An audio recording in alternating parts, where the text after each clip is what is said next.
কনফারেন্সটি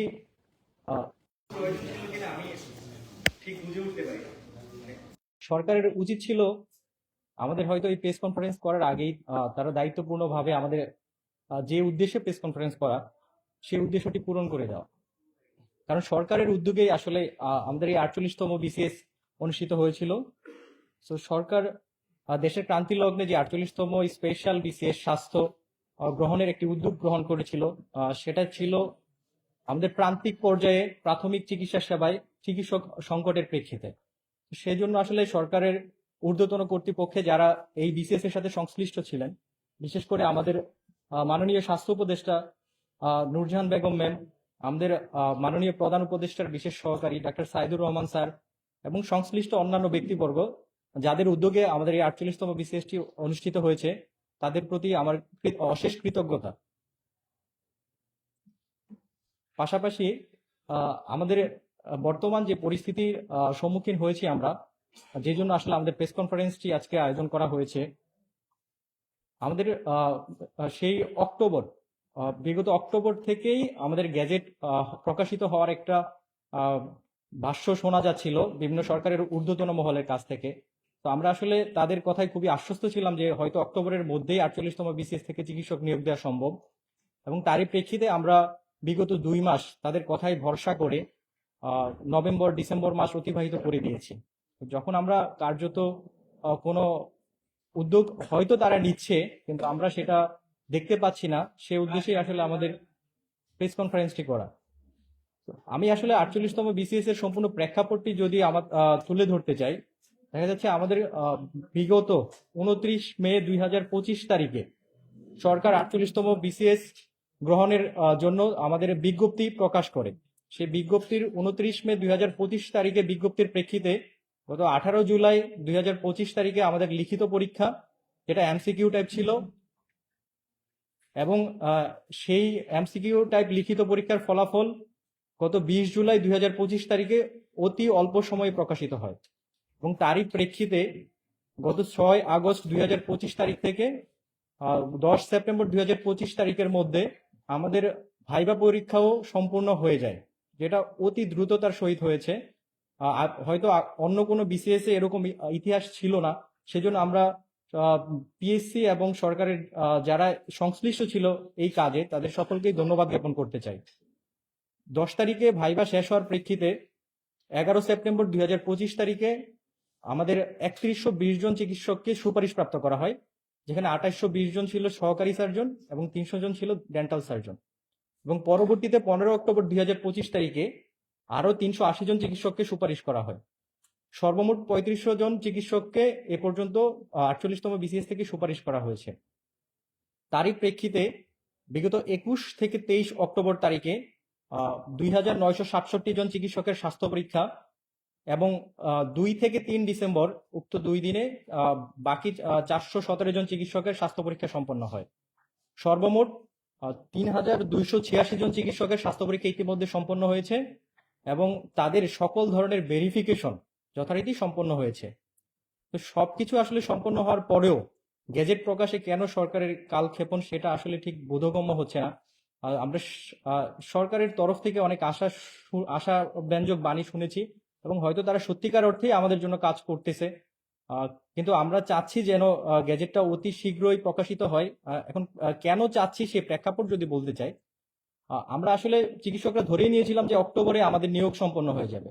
তো সেটার প্রেক্ষিতে আমাদের অধিকাংশ চিকিৎসক তাদের বর্তমান ঠিকানায় যে বাসা ছিল সে বাসা আমরা ছেড়ে দিয়েছি। তারপরে আমাদের যে পোস্ট গ্রাজুয়েশন কোর্সে যোগদান করার কথা ছিল যাদের জানুয়ারিতে, তারা আসলে আমরা যোগদান করা থেকে বিরত ছিলাম। এমনকি যারা একদম মোস্ট জুনিয়র আমাদের নবীন চিকিৎসক 2018-19 বা 17-18 সেশনের যারা পোস্ট গ্রাজুয়েশনের জন্য নিজেদেরকে প্রস্তুত করতেছে, তারা আসলে কোনোভাবেই এই অস্থিরতার মধ্যে, অনিশ্চিত পরিস্থিতির মধ্যে তাদের পড়াশোনাটা কন্টিনিউ করতে পারতেছে না। যারা আমরা আসলে 3500 জনের মধ্যে সবাই তো একই সাথে আসলে দায়িত্ব পালন করতেছি না। যারা আমরা এখানে দায়িত্ব পালন করতেছি তাদেরকে প্রতিনিয়ত তারা আমাদেরকে প্রতিনিয়ত জানাচ্ছে যে ভাই কবে গেজেট হবে, কবে গেজেট হবে, আমরা পড়তে পারতেছি না। তো ব্যাপারটা আসলে তাদের কাছ থেকে আমরা আসলে তাদেরকে কোনো আশাও শোনাতে পারতেছিলাম না, কারণ আমরা এখানে যোগাযোগ করতেছি নানা জায়গায় সরকারের বিভিন্ন মহলে। সবাই আসলে আমাদের আশাব্যঞ্জক কথাই বলে যে হয়ে যাবে হয়ে যাবে হয়ে যাবে, তো আসলে ঠিক কবে নাগাদ হবে সেটা এখনো আমরা বুঝতে পারতেছি না। তারা নির্দিষ্ট কোনো তারিখ আমাদেরকে দিয়ে দিচ্ছে না যে ঠিক এই তারিখেই আপনাদের গ্যাজেটটা প্রকাশিত হবে। তারা সবসময় আমরা যখনই তাদের কাছে যাচ্ছি তারা সবসময়ই পজিটিভ বলতেছে যে হ্যাঁ হবে আপনাদের গ্যাজেট, আপনাদের নিয়োগ হবে। কিন্তু আমরা আসলে একটা সুনির্দিষ্ট তারিখ চেয়েছিলাম, তাদের তরফ থেকে সে তারিখটা এখনো কোনোভাবেই প্রকাশ করা হয়নি। তো আমি আসলে আমাদের এন্ড থেকে এখন বলবো, আমাদের যদি জানুয়ারির প্রথম সপ্তাহের মধ্যেই গেজেট এবং জানুয়ারির দ্বিতীয় সপ্তাহের মধ্যে নিয়োগ সম্পন্ন করা হয়, সেক্ষেত্রে আসলে আমরা যে একটা অনিশ্চিত পরিস্থিতির মধ্য দিয়ে যাচ্ছি সেটার আসলে দূর করা সম্ভব। একই সাথে আসলে আমরা যে যদি মানসিক অশান্তিতে থাকি, আমরাই তো আসলে হাসপাতালে রোগীদেরকে সেবা দিয়ে থাকি। তো রোগীরা সেই সেবা থেকে, আমাদের প্রকৃত সেবা থেকে বঞ্চিত হয়। আমরা আমাদের সম্পূর্ণ সেবাটা রোগীদেরকে দিতে ব্যর্থ হই, কারণ একই সাথে মানসিক অশান্তি রেখে সম্পূর্ণরূপে রোগীকে সেবা নিশ্চিত করা এটা খুবই কঠিন। আমরা যদি দুই একটা উপজেলার কাহিনী আপনাদেরকে শোনাই, বিগত 3 জুলাই 3 জুলাইয়ের একটি কাহিনী আপনাদেরকে আমি পড়ে শোনাতে চাই। বিগত 3 জুলাই 2025 বেলা 11:30 পটিয়া উপজেলা স্বাস্থ্য কেন্দ্র, সেখানে বহির্বিভাগের বারান্দা জুড়ে শতাধিক রোগী অপেক্ষায় আছে। তাদের প্রশ্ন, ডাক্তার কখন আসবে? চিকিৎসকের কক্ষ থেকে শুধুমাত্র একজন চিকিৎসক পাওয়া গেছে। সেবা দিতে হিমশিম খাচ্ছেন তিনি। রোগীরও বিরক্ত। পটিয়ার পাচুরিয়া গ্রাম থেকে আসা 90 বছর বয়সী একজন রোগী, শ্বাসকষ্টের রোগী পুষ্পা রানী বড়ুয়া, মেয়ে লতিকা বড়ুয়া ক্ষোভ প্রকাশ করে বলেন, 1.5 ঘন্টার বেশি সময় ধরে তারা হাসপাতালে তার মাকে নিয়ে অপেক্ষা করতেছে, কিন্তু এখনো কোনো ডাক্তার তাদেরকে দেখার সুযোগ পায়নি। তারা ডাক্তারের বিরুদ্ধে অভিযোগ করেনি, তারা ডাক্তারের ব্যাপারটা বুঝতে পেরেছে। তারা বলেছে যে ডাক্তার একজন, আমরা রোগী অনেকজন, কিভাবে আমরা আসলে এতজনের সেবা একই সাথে নিশ্চিত করতে পারি ডাক্তার? এটা তো আসলে কোনো ডাক্তারের পক্ষে সম্ভব না। তো রোগীরা বুঝতেছে যে ডাক্তার সংকট, তারা ডাক্তারের উপরে ক্ষোভ প্রকাশ করতেছে না, তারা ক্ষোভ প্রকাশ করতেছে প্রশাসনের উপরে, যে কেন প্রশাসনের সুযোগ থাকা সত্ত্বেও তারা ডাক্তার নিয়োগ দিচ্ছে না। তারা তো গ্রামের প্রত্যন্ত এলাকার লোক, তো তারা তো আসলে ঢাকায় এসে চিকিৎসা নেওয়ার মতো অবস্থানে নেই। তো তারা চাইতেছে যেন উপজেলাতে যতজন চিকিৎসক থাকার কথা, ঠিক ততজন চিকিৎসক থাকলে তারা তাদের স্বাস্থ্য সেবাটা, যেটা তাদের মৌলিক অধিকার, সেটা তারা পাবে। এবং সরকারের প্রতি একই সাথে তারা কৃতজ্ঞতা প্রকাশ করতে চায় যে সরকার যদি উপজেলাতে ডাক্তার নিয়োগ দেয়, তাহলে একই সাথে দেশের স্বাস্থ্য সেবা নিশ্চিত হবে, প্রান্তিক পর্যায়ে মানুষ সেবা পাবে। সরকারও তাদের আসলে যে অঙ্গীকার ছিল জুলাই গণ অভ্যুত্থানের, সেটা পূরণ করতে আসলে সমর্থ হবে। তো এই পর্যায়ে আসলে আমি মনে করি যে সরকারের যদি তাদের যে আগ্রহ এবং তাদের যে পজিটিভ ইন্টেনশন, সেটা আসলে শুধুমাত্র গ্যাজেট প্রকাশ এবং নিয়োগের মাধ্যমেই সেটার প্রমাণ পাওয়া যায় বলে আমি মনে করি।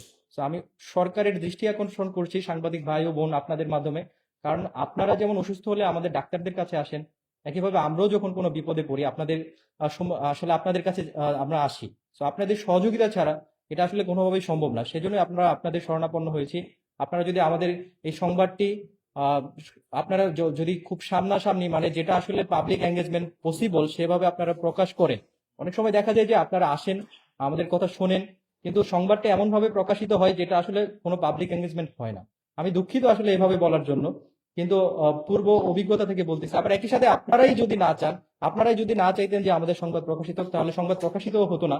তো আপনারা যদি একটু আন্তরিকতার সহিত আমাদের নিউজটা মানে পাবলিক মিডিয়াতে এমন ভাবে প্রকাশ করেন যেন একটা পাবলিক এঙ্গেজমেন্ট ক্রিয়েট হয়, তাহলে আমরা সত্যিকার অর্থে আপনাদের প্রতি খুবই কৃতজ্ঞ থাকবো। আপনাদের থ্রোতে সরকার এবং দেশ এবং আমরা ডাক্তার যারা এই মুহূর্তে একটা অনিশ্চিত পরিস্থিতিতে আছে, সবাই উপকৃত হবে। ধন্যবাদ প্রিয় সাংবাদিক ভাই ও বোন এবং আমার সহযোদ্ধাগণ।